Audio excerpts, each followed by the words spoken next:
नमस्कार साथियों, ऑब्जेक्टिव प्रश्न धारा में आपका स्वागत है।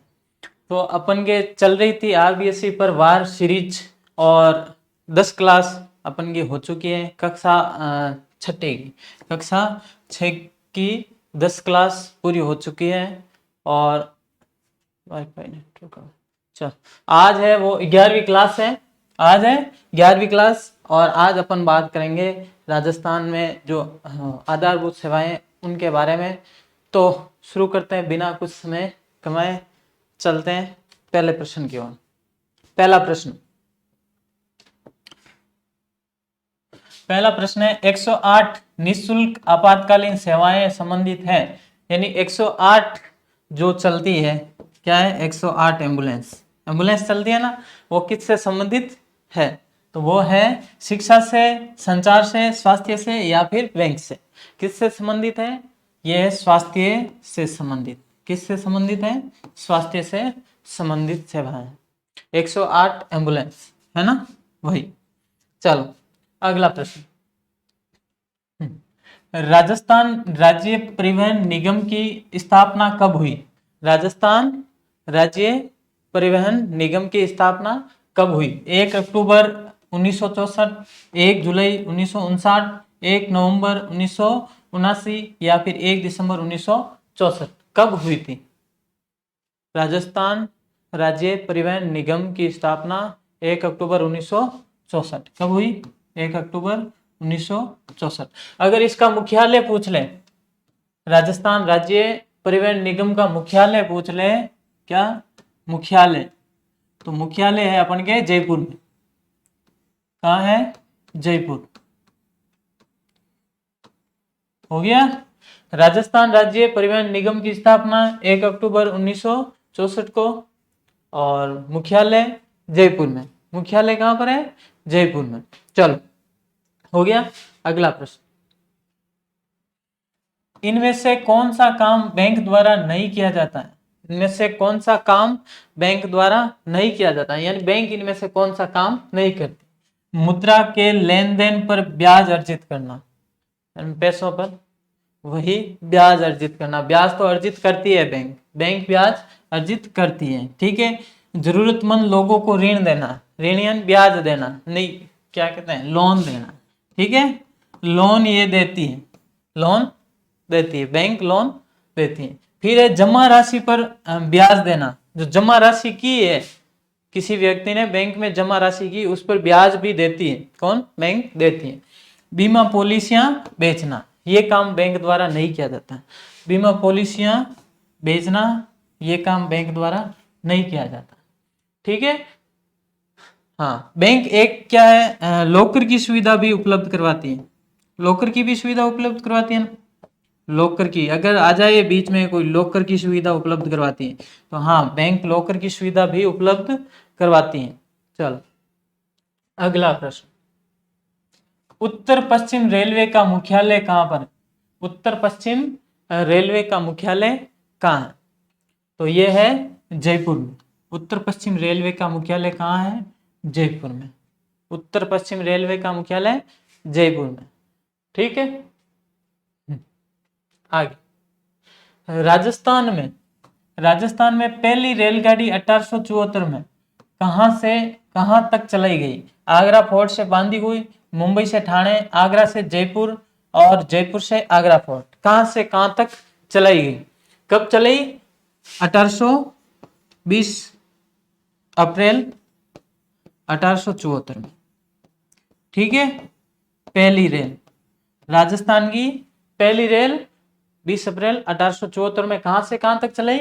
आगरा फोर्ट से बांदी हुई थी। बांदी हुई कहां है? बांदी हुई राजस्थान के दौसा में। कहां है? दौसा में, ठीक है। अगर पूछ ले भारत में कहां चली, भारत में कब चली? 1853 में। 1853 में भारत की बात कर रहा हूं, ठीक है। भारत में अगर पूछे भारत में पहली रेल कहां से कहां तक चलाई, तो भारत में पहली रेल मुंबई से ठाणे तक। कहां से कहां तक? मुंबई से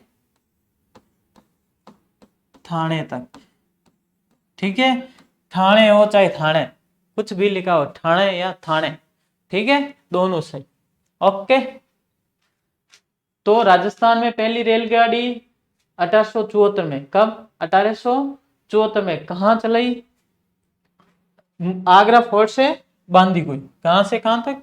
यानी राजस्थान में पूछे तो बांदीकुई से आगरा फोर्ट। ठीक है, कब चलाई? 1874 में। कब चलाई? 1874 में। भारत की बात करें तो 1853 में। कहां से कहां तक? मुंबई से ठाणे तक। मुंबई से ठाणे तक। ठीक है, अगला प्रश्न। राजस्थान का एकमात्र अंतरराष्ट्रीय हवाई अड्डा है। राजस्थान का एकमात्र अंतरराष्ट्रीय हवाई अड्डा कौन सा है? सांगानेर हवाई अड्डा, जो कि कहाँ है? जयपुर में। कहाँ है? जयपुर में। ठीक है, रातानाडा हवाई अड्डा, जोधपुर। कहाँ है? जोधपुर। आगे डबोक हवाई अड्डा कहाँ है? उदयपुर। इसका नाम महाराणा प्रताप है। ठीक है, हाँ। या फिर किशनगढ़ हवाई अड्डा, अजमेर। कौन सा हवाई अड्डा है वो एकमात्र राजस्थान का अंतरराष्ट्रीय हवाई अड्डा है? तो वो है सांगानेर हवाई अड्डा, जयपुर वाला। कौन सा? सांगानेर हवाई अड्डा, जयपुर। ये राजस्थान का एकमात्र अंतरराष्ट्रीय हवाई अड्डा। आगे, राजस्थान में रेलवे मंडलों की संख्या कितनी है? रेलवे मंडलों की संख्या राजस्थान में कितनी है? 5, 6, 7 या 8? कितनी है? 5। रेलवे मंडलों की संख्या 5। रेलवे मंडल राजस्थान में, रेलवे मंडल है कहां कहां पर? रेलवे मंडल 5 है कहां? पहला जयपुर, जयपुर। दूसरा जोधपुर। दूसरा कहां है?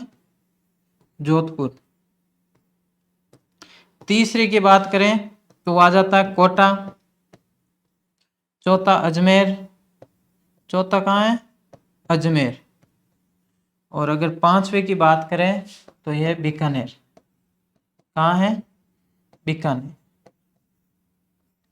और अगर रेलवे जोन की बात करें, किसकी? Railway zone. रेलवे जोन की बात करें तो ये राजस्थान में 2। राजस्थान में 2। एक तो अपन पढ़ते हैं उत्तर पश्चिम रेलवे, जिसे ऊपर रे कहते हैं। क्या है? उत्तर पश्चिम रेलवे। और दूसरा है पश्चिम मध्य रेलवे। ठीक है, तो हमारे यानी पश्चिम मध्य रेलवे। ठीक है, हाँ। आज का टॉपिक है वो पशु परिचर के सिलेबस के अनुसार है, नहीं है? नहीं है। ये लगभग इसमें क्या है, मिक्स है, सारे इकोनॉमिक्स के भी थोड़े हैं। तो ये बार बार ये मैसेज करते हो सर पशु परिचर सिलेबस के अनुसार क्यों नहीं पढ़ाते हैं। तो अपन पहले कह रहे, पहले भी कह दिया था कि ये राजस्थान अध्ययन है। ये राजस्थान अध्ययन सीरीज है। जो राजस्थान अध्ययन में जो चैप्टर है 6ठी से 10वीं तक वही यहाँ पढ़ाए जा रहे हैं। ठीक है, अब जो पशु परिचर में सिलेबस है उसके अनुसार आप तैयारी जारी रखें। ठीक है, चलो अगला प्रश्न। राजस्थान के उस हवाई अड्डे का नाम, हवाई अड्डे की पहचान करें जो भारतीय वायुसेना के अधीन हो। किसके अधीन? भारतीय वायुसेना यानी इंडियन एयरफोर्स के अधीन आता हूं। देखो, बीकानेर, रातानाडा, फलोदी या उपयुक्त सभी। फलोदी वाला आता है, फलोदी वाला वायुसेना के अधीन आता है। रातानाडा वायुसेना के अधीन है। बीकानेर नाल हवाई अड्डा ये भी किसके अधीन आता है? वायुसेना के अधीन। तो उत्तर क्या हो गया? उपयुक्त सभी। ये सभी जो हवाई अड्डे हैं ये किसके अधीन आते हैं? वायुसेना के अधीन आते हैं। ये सभी वायुसेना के अधीन।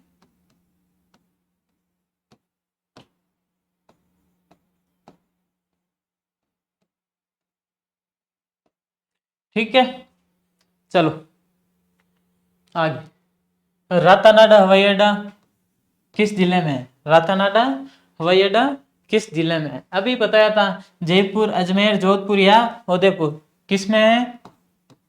जोधपुर में। किस में? जोधपुर में। इसमें कौन सा बताया था? डबोक हवाई अड्डा। कौन सा? डबोक हवाई अड्डा।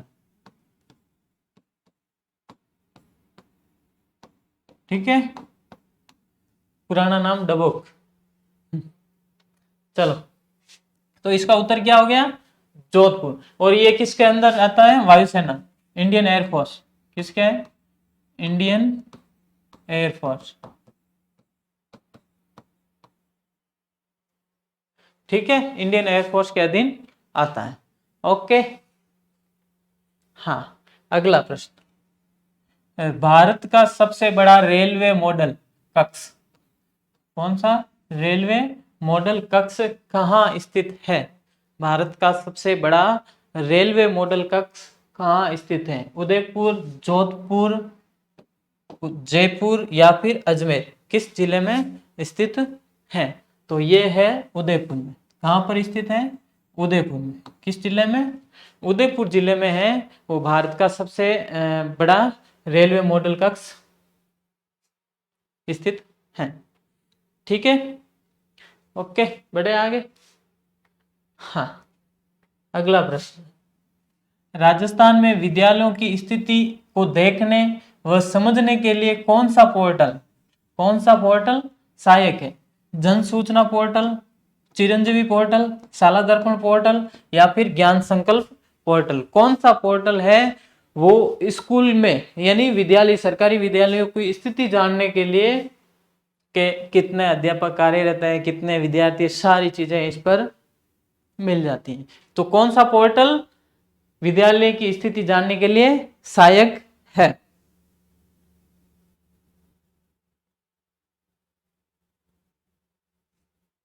कौन सा हो गया?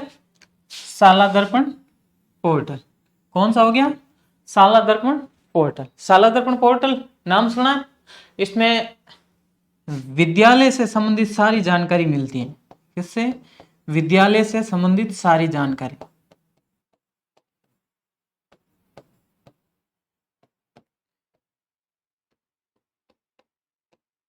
यही लिखा था, विद्यालय से संबंधित सारी जानकारी है वो शाला दर्पण पोर्टल पे मिलती है। अब बताओ, शाला दर्पण पोर्टल शुरुआत कब हुई थी? तो वो हुआ 5 जून को, 5 जून और 2015। पहले शाला दर्शन और शाला दर्पण अलग अलग चल रहे थे, फिर शाला दर्पण में ही मर्ज कर दिया गया। और ये आता है ज्ञान संकल्प पोर्टल एक। कौन सा पोर्टल? ज्ञान संकल्प पोर्टल। इसकी बात करें तो ये कहाँ उपयोगी होगा? ये कहाँ पर? ये स्कूल में ही या फिर स्कूल में डोनेशन, भामाशाह द्वारा दिया गया डोनेशन।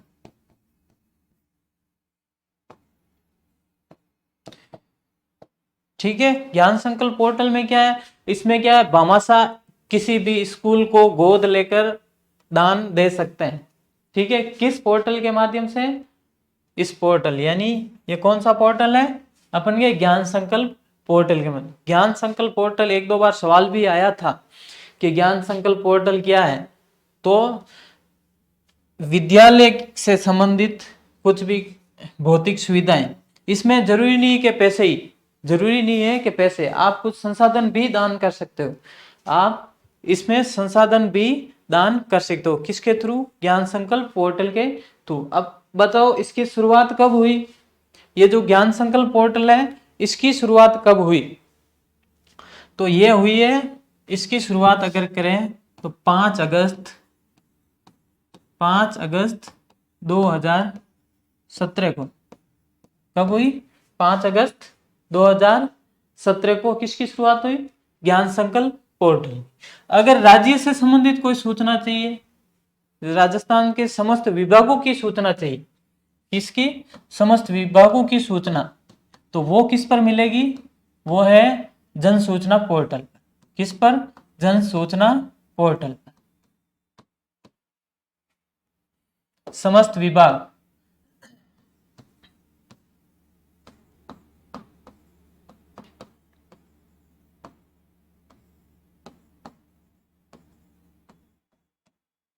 समस्त विभागों से संबंधित अगर सूचना प्राप्त करनी है तो वो आपको कहां मिलेगी? जन सूचना पोर्टल पर।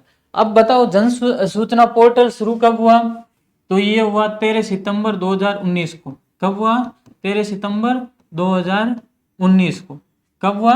13 सितंबर 2019 को। आजकल ये भी डेट भी पूछने लग गए, डेट भी पूछते हैं। आपने देखा ये सीईटी में सारी डेटें भी आई थी फ्लैगशिप योजना की, फ्लैगशिप योजना की डेट, जो कि बहुत पुरानी है। 2020 की, 21 की, 22 की, वो डेटें पूछ ली। तो ध्यान रखना अपन को इनकी पोर्टल, ये जो है जैसे ये बहुत बार पूछा जाता है जन सूचना पोर्टल। जन सूचना पोर्टल बहुत सी बार पूछ लिया, इसलिए इसकी डेट विशेष तौर से आपको याद रखनी है। ठीक है, बढ़े आगे। लो स्क्रीनशॉट, स्क्रीनशॉट का सर टाइम दिया करो, टाइम दिया करो।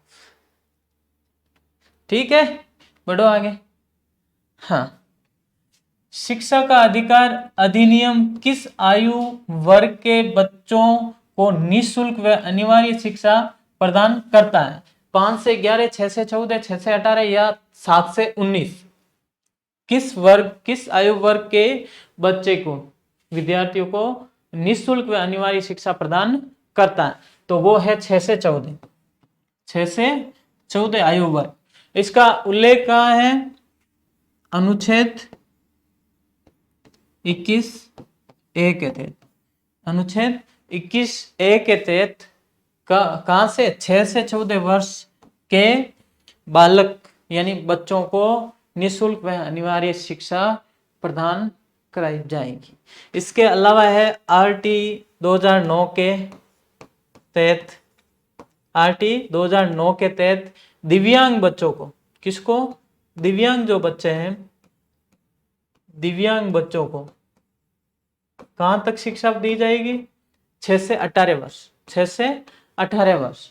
दिव्यांग जो भी बच्चे हैं, दिव्यांग विद्यार्थी है, उनको आरटी 2009 अधिनियम के तहत वो 6 से 18 वर्ष तक निःशुल्क शिक्षा प्रदान कराई जाएगी। ठीक है, अपन के ये तो हो गया 6 से 14 वर्ष, किसमें? अनुच्छेद 21(a), संविधान के अनुच्छेद 21(a), इसके तहत निःशुल्क एवं अनिवार्य शिक्षा प्रदान कराई जाएगी। ठीक है, चलो बढ़ो आगे। हाँ, 2011 की जनगणना के अनुसार राजस्थान का कुल साक्षरता प्रतिशत है। 2011 की जनगणना के अनुसार राजस्थान में कुल साक्षरता प्रतिशत है कितना? 66.11, 89.2, 80.76 या फिर 52.12? कितना है?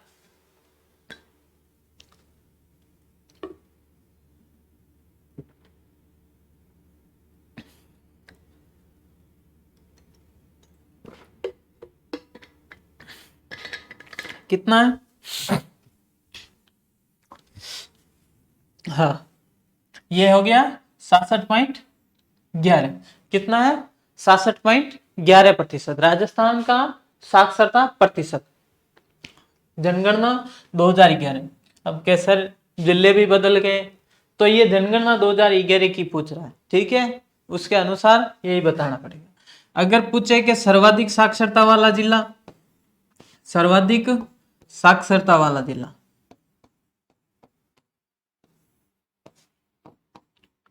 ठीक है, तो वो है अपने कौन सा? कोटा। कौन सा है? कोटा। कौन सा है? कोटा। साक्षरता प्रतिशत 76.6%। ठीक है, सर्वाधिक साक्षरता वाला जिला कोटा। अब दूसरी बात आते हैं, सर्वाधिक पढ़ लिया तो न्यूनतम साक्षरता भी पढ़नी है। न्यूनतम साक्षरता वाला, न्यूनतम साक्षरता वाला जिला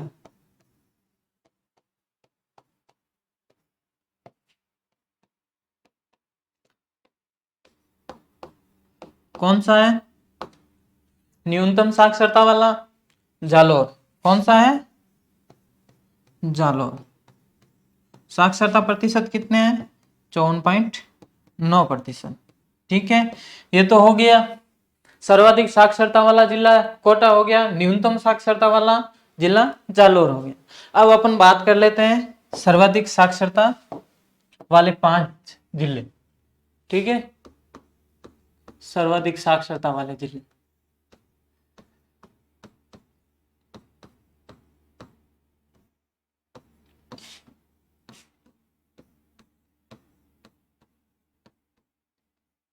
कौन कौन से है?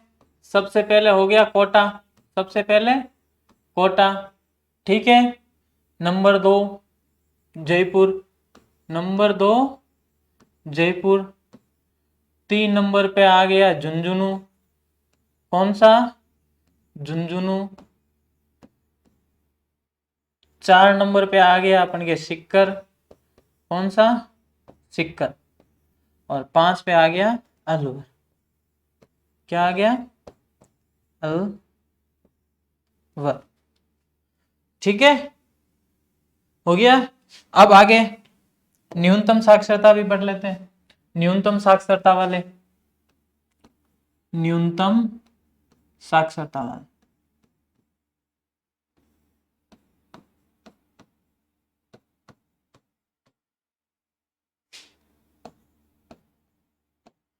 न्यूनतम साक्षरता वाले जिले। ठीक है, न्यूनतम साक्षरता वाले जिले। पहला है जालोर, पहला है जालोर। दूसरा है सिरोही।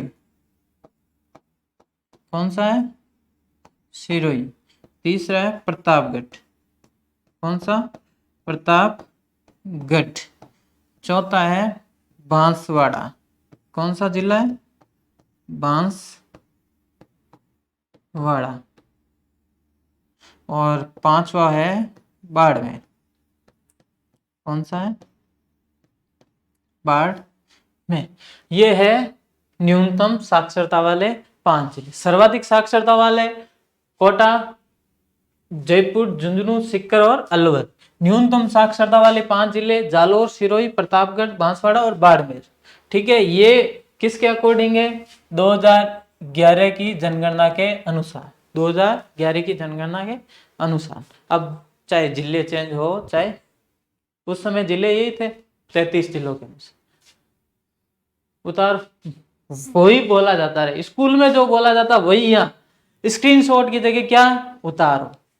Habit, habit. ओके, लो स्क्रीनशॉट।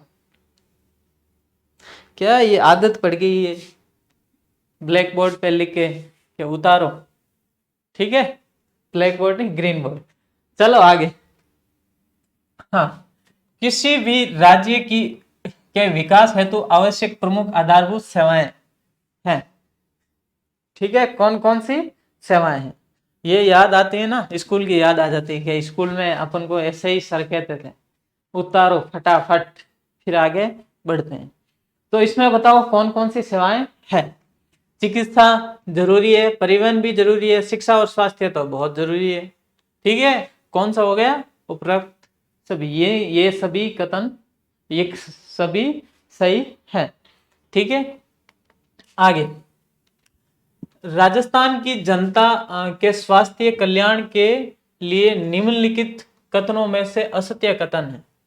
राजस्थान में 30,000 की आबादी पर प्राथमिक स्वास्थ्य केंद्र खोले गए। कितनी आबादी पर? 30,000 की आबादी पर प्राथमिक स्वास्थ्य केंद्र। ठीक है, 1 लाख की आबादी पर सामुदायिक स्वास्थ्य केंद्र खोले गए। कितनी पर? 1 लाख की आबादी पर कौन से सामुदायिक स्वास्थ्य केंद्र खोले गए। राजस्थान में 1,000 की आबादी पर स्वास्थ्य उपकेंद्र और 5,000 की आबादी पर स्वास्थ्य उपकेंद्र।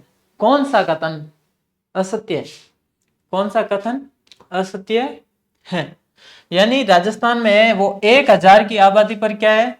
वो उप स्वास्थ्य केंद्र खोल रखे हैं। कितनी? 1,000 की जहां आबादी है वहां पे भी उप स्वास्थ्य केंद्र है। तो ये 5,000 वाला जो कथन है ना, ये खोटा। कितने पर है? 1,000। ठीक है, बढ़ो आगे।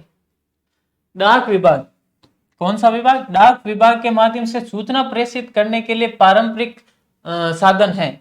डाक विभाग से, यानी डाक से पहले किस माध्यम से अपन लेटर एक दूसरे को भेज सकते थे? ठीक है, अब तो मोबाइल है, व्हाट्सएप से सीधा भेजा, काम न की। अब पहले व्हाट्सएप था नहीं तो किससे भेजते थे? मोबाइल था नहीं, मोबाइल का तो प्रयोग ही नहीं करते थे। और बात करनी होती तो भी क्या है? लेटर भेजना पड़ता था। तो किससे?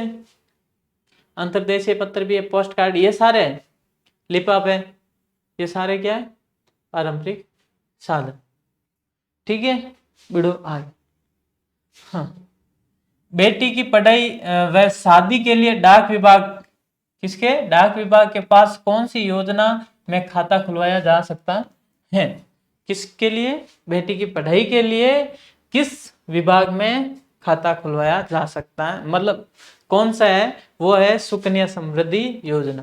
कौन सी है? सुकन्या समृद्धि योजना। अब एक देखो पालनहार योजना भी है। हाँ, राष्ट्रीय योजना भी है। राष्ट्रीय योजना कब शुरू हुई थी? जून 2016 में। ठीक है, ये तो कई बार पूछा है। 50,000 की राशि दी जाती थी राष्ट्रीय योजना के तहत। 50,000 की राशि 6 किस्तों में दी जाती थी। कितनी किस्तों में? 6 किस्तों में 50,000 राशि दी जाती थी। ठीक है, अब इसकी जगह क्या कर दिया? इसकी जगह कौन सी योजना ले आए? लाडो। ठीक है, लाडो प्रोत्साहन। और उसमें कितनी दी जाती है? 7 किस्तों में 1 लाख। कितने? 7 किस्तों में 1 लाख।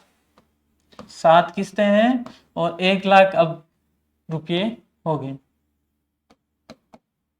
10,000 तो नहीं हो गया? अच्छा, 1 लाख रुपए दी जाती है। किसमें? लाडो प्रोत्साहन योजना। चलो, सुकन्या समृद्धि में क्या है? आप बचत कर सकते हैं। आप बचत कर सकते हैं जब आपकी बेटी 10 साल की हो जाए। कितने साल की? 10 साल की हो जाए तो उनके नाम का खाता खुलवाकर, उनके नाम का खाता खुलवाकर मिनिमम 250 रुपये से शुरू कर सकते हो। कितने? 250 रुपये मासिक से शुरू कर सकते हो। और अगर मैक्सिमम करना है वो है 1.5 लाख, 1,50,000। यहाँ तक आप जमा करवा सकते हो। अगर बेटी जब 21 साल की हो जाएगी तब तक ये जो आपके योजना है ये परिपक्व हो जाएगी। और अगर आप बीच में उठाना चाहते हो 18 साल में, कब? 18 साल में शादी करनी है क्या? तो 18 साल में उठा सकते हो, लेकिन इसका 50% हिस्सा उठा सकते हो। ठीक है, चलो। हाँ, देश के सभी बैंक निम्न में से किसके नियमों के अधीन कार्य करते हैं? ICICI bank, reserve bank of India, SBI या फिर सेबी? किसके अधीन काम करते हैं? कौन से बैंक? सभी बैंक जो है वो किसके अधीन कार्य करते हैं? किसके अधीन? आरबीआई। सीधी बात, किसके अधीन कार्य करेंगे? आरबीआई। किसके अधीन? आरबीआई। आरबीआई की स्थापना कब हुई? इसकी स्थापना कब हुई? इसकी स्थापना वो है 1 अप्रैल 1935। 1 अप्रैल 1935। ठीक है, कब हुई? 1 अप्रैल 1935 को। ठीक है, यहां तक हो गया। बढ़ो आगे। अगला प्रश्न देखो क्या है। 2011 की जनगणना के अनुसार राजस्थान की पुरुष व महिला साक्षरता प्रतिशत क्रमशः है। क्या पूछा? पुरुष व महिला साक्षरता प्रतिशत।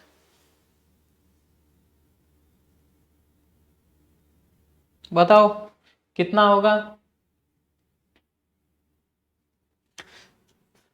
79.19 और 52.12, यही होगा। क्या होगा? 79.19 या 20।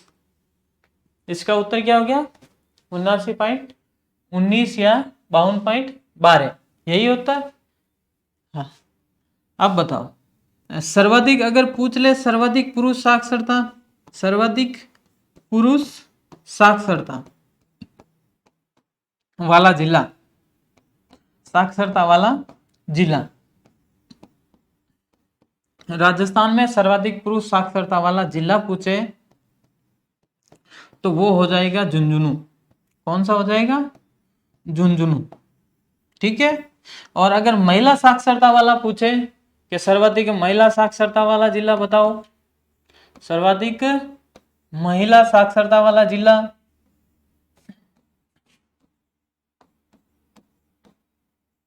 तो वो है कोटा। कौन सा है? सर्वाधिक महिला साक्षरता वाला जिला वो है कोटा। कौन सा है? कोटा। और इसमें न्यूनतम वही होगा। न्यूनतम में कौन सा है? जालौर। न्यूनतम में आपने जालौर हो जाएगा। कौन सा हो जाएगा? जालौर। ठीक है, न्यूनतम साक्षरता जालौर।